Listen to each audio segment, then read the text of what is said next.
Posible pang lumala ang sitwasyon ng Bulkan Kanlaon. Ito ang paniniwala ng PHIVOLCS matapos itong pumutok noong isang araw. Ang detalye sa balitang pambansa ni Abby Malanday ng PTV. Hindi inaalis ng PHIVOLCS ang posibilidad na lumala pa ang sitwasyon sa Bulkan Kanlaon kasunod ng pagputok nito. Ayon kay PHIVOLCS Director Teresito Bacolcol, mas malakas ito kumpara sa pagsabog noong Hunyo ngayong taon at maging sa mga nakaraang taon. Hindi pa rin tayo makasigurado na kumalma na kasi nga nasa alert level 3 tayo and anything. We may expect na these things to escalate in the next few weeks. But of course, we're hoping na hindi. But we would expect na the possibility na this would escalate further is always there.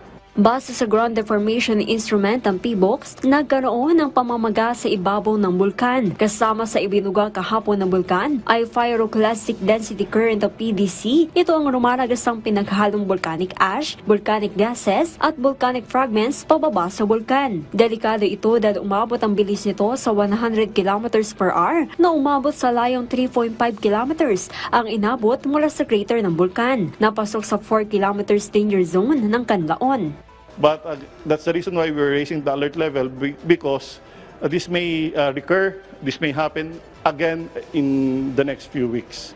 And baka mas malakas pa. So aabot doon sa, lalagpas doon sa 4 km permanent danger zone. If there is an escalation of activities, we may extend the danger zone from 6 to say 8 or probably 10.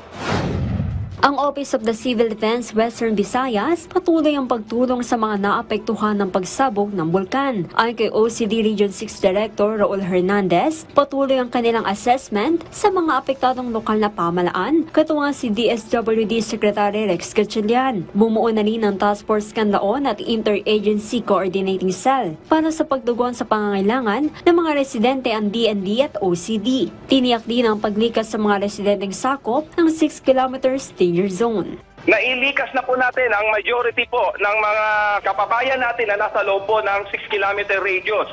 Mayroon na lang po mga natitira, mga ilan na lang po dahil po medyo nagkukulang pa po tayo ng evacuation center. So sa ngayon po, yun po yung titingnan natin ngayon kung paano po natin maililikas po ng maayos po yung mga natitira pa po mga kababayan natin.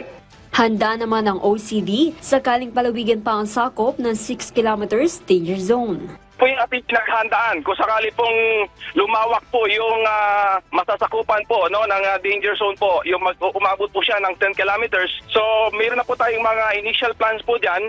Meron na po tayong mga karatig bayan na willing po mag-adapt po ng mga evacuees ng apektadong bayan.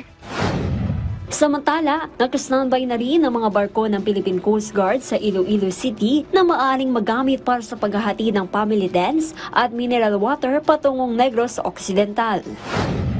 Tiniyak naman ng DSWD na makakatanggap ng agarang tulong ang mga pamilyang apektado ng pagsabog ng Bulkan Kanlaon. Ayon kay DSWD Secretary Rex Gatchalian, handa ang pamamaraan na mag-supply ng pagkain, tubig at iba pang kinakailangan sa mga evacuees alinsunod sa direktiba ni Pangulong Ferdinand R. Marcos Jr. Batay sa huling ulat ng DSWD, pumalo na sa 2,000 pamilya mula sa 14 na barangay ang apektado ng pagsabog ng Bulkan Kanlaon.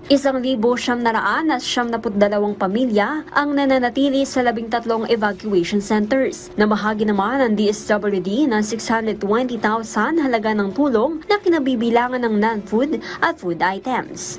Mula sa PTV, Abby Malanday para sa Balitang Pambansa.